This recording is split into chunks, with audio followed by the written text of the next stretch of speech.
Guys, അപ്പോൾ നമ്മളൊരു potato fry ആയിട്ട് ചെയ്യാൻ പോകുന്നുണ്ട്.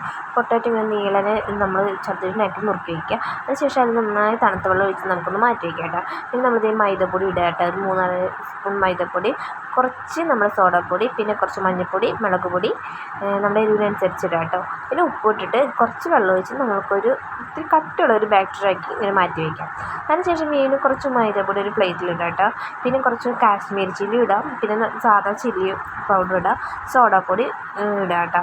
അതിനുശേഷം ഇളക്കി മറിച്ച് നമുക്കൊരു ഡ്രൈ ബാറ്ററായിട്ട് അതുകൂടെ മാറ്റി വയ്ക്കും. പിന്നെ നമ്മൾ പൊട്ടാറ്റോ എടുത്ത് നന്നായി തുടച്ച് വെള്ളം വറ്റിച്ചെടുത്തിട്ടുണ്ട്. എന്നിട്ട് നമ്മൾ ആ ബാറ്ററിലിട്ട് മുക്കുക. ഈ ഡ്രൈ ബാറ്ററിലിട്ട് ഒന്ന് അതിന് മുകളിലേക്ക് ഒന്ന് ആക്കി കൊടുത്ത് ഇതാക്കുക. എന്നിട്ട് നേരെ പോയി എണ്ണയിലിടുക. അങ്ങനെ ഓരോന്നായിട്ട് എണ്ണയിലിടാം. എന്നിട്ട് നന്നായി ഇളക്കി മറിച്ച് 2 പുറങ്ങനെ വേവിക്കുക. അപ്പോൾ നമ്മുടെ സാധനം തയ്യാറായിട്ടുണ്ട് കേട്ടോ.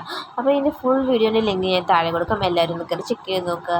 അപ്പോൾ നമ്മുടെ സംഭവം സൂപ്പറാണ്. എല്ലാവരും ഒന്ന് ട്രൈ ചെയ്ത് നോക്കണേ.